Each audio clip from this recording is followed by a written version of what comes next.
Friends, welcome back to my channel Mamita lifestyle. তো তোমরা কেমন আছো সবাই? তো অনেক দিন ধরে ভাবছি একটু ঘুরতে যাব। তো ফাইনালি চলে গেলাম দীঘাতে, কারণ অনেক দিন ধরে প্ল্যান ছিল যাব। তো তার জন্য বাড়ি থেকে বেরিয়ে টোটো ধরে সোজা চলে গেছিলাম রানাঘাট স্টেশনে। আমাদের ট্রেনটা ছিল 10টা 20-তে। তো 10টা 20 ট্রেনটা আমরা গিয়ে পৌঁছাই 10টা 6-এ। 10টা 6-এ ট্রেনটা গিয়ে পৌঁছে দেখি ট্রেনটা ফাঁকাই ছিল। তো যার যার মতন সিট নিয়ে বসে গেছিলাম। তারপর আমাদের ট্রেনটা ছাড়লো 10টা 20-তে। তো 10টা 20-তে ট্রেনটা ছাড়ার পর সোজা চলে গেলাম শিয়ালদা স্টেশন। আমার মতন কে আছো শিয়ালদা আর হাওড়া গুলিয়ে ফেলো কমেন্টে জানাও। আমরা কিছু খাবার নিয়ে গেছিলাম যাতে আমাদের খিদে লাগলে খেতে পারি, কারণ আমাদের 3টে ট্রেন ছিল, 3টে 5-এ হাওড়া থেকে। তো ওখান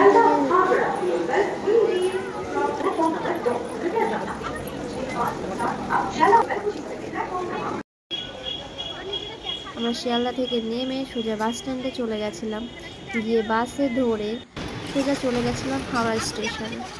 তো আমাদের দেখো হাওড়া ব্রিজটা একবার দেখে নাও তোমরা সবাই, যে এরকম ব্রিজ ওয়েস্ট বেঙ্গলে একটাই আছে। তো সবার মুখে শুনেছি, কখনো দেখিনি। তো ফাইনালি এটা আজ আমরা দেখতে পাবো, আশা করিনি। তার জন্যে খুবই ভালো লাগছিল যে কখনো বাড়ি থেকে বেরোনো হয় না, এদিক ওদিক কিছুই দেখা হয় না। তো যেটা মানে সবার মুখে শুনতাম যে এরকম অনেক বড় ব্রিজ আছে, আমাদের সব থেকে বড় হাওড়া ব্রিজ। তো তার জন্যে ওখানে আমরা বাস থেকে নেমে এত গরম পড়েছিল যে কি বলবো, ওর জন্য কিছু ঠান্ডা জিনিস খেয়ে নিয়েছিলাম, লেবু জল।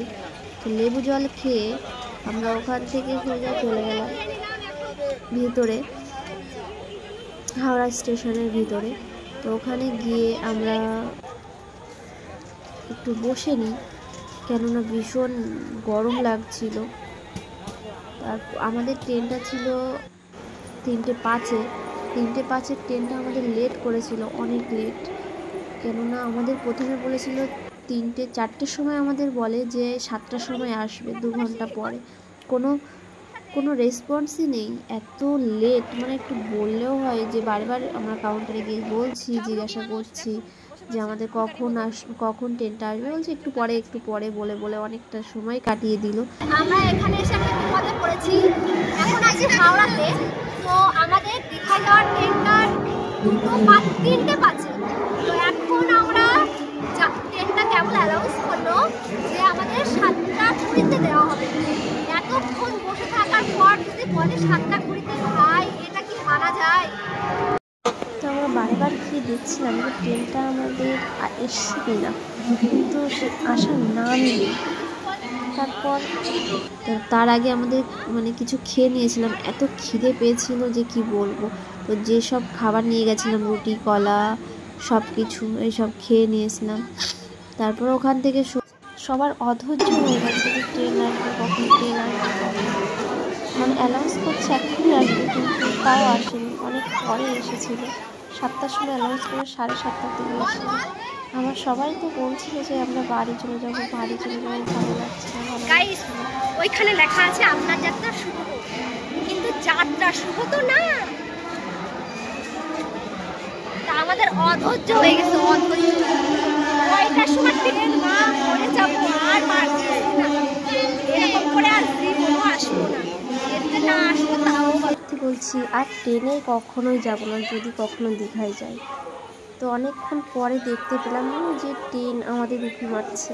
তো সবাই সামনের দিকে এগিয়ে গেছিলাম, তখন বাজে রাত 8টা। তারপর আস্তে আস্তে ট্রেন থেকে সবাই নেমে যাওয়ার পর আমরা উঠে গেলাম। উঠে যার যার সিট নিয়ে আমরা যার যার মতন সবাই ব্যাগপত্র রেখে আমরা সিটে বসে গেলাম। বা যাক, এতক্ষণ পর অন্তত ট্রেনটা ছাড়বে, বসতে পারলাম। দীঘায় যাচ্ছি, একটা মজা আলাদা। মজা তো যেহেতু আমাদের নষ্টই করে দিয়েছে, তারপরে কিছু করার নেই। একটু উঠে মুখ চুপ দিয়ে নিলাম, তখন বাজে 8:30। তো 8:30 আমাদের ট্রেনটা অবশেষে ছাড়লো। তো ছাড়ার পর আমরা চলে গেছিলাম দীঘা। এবার দীঘা রাত আমরা তখন রাত বাজে একটার সময় গিয়ে আমরা পৌঁছাই দীঘাতে। এত ঘুম পাচ্ছিল না, তোমরা আমার চোখ মুখ দেখলেই বুঝতে পারবে। দেখো এত ঘুম পাচ্ছে, তো কী বলবো, 1টা বাজে। তো ওখান থেকে একটা জিনিস খুব ভালো লেগেছিল, স্টেশন থেকে নেমে দীঘা মন্দিরটা আমরা দেখতে পেয়েছি। এত ভালো লাগছে না ওই সময় নেমে ওই জিনিসটা দেখে, মনটা খুব শান্ত, একদম খুব ভালো লাগছিল। তো তারপর ওখান থেকে আমরা অনেক কষ্ট করে একটা টোটোতে উঠে তিনি আমাদের একটা রুম মানে দেখে দিল যে ভালো। তো অনেক কষ্ট করে রাত 2টোর সময় লোকটাকে অনেক বুঝিয়ে সুঝিয়ে অ্যাডভান্স টাকা দিয়ে তারপর রুমটা পেলাম। দেখো অনেক ঝামেলা হচ্ছিল, দেবে না, মানে অনেক রেট বলছিল। তো 6 জন ছিলাম, তো 1500 টাকা করে আমাদের 5 দিন খরচ হয়েছিল শুধু রুম ভাড়া। তো ভালো লাগলে like, comment, share and subscribe করে দিও। দেখা হচ্ছে নেক্সট ভিডিওতে।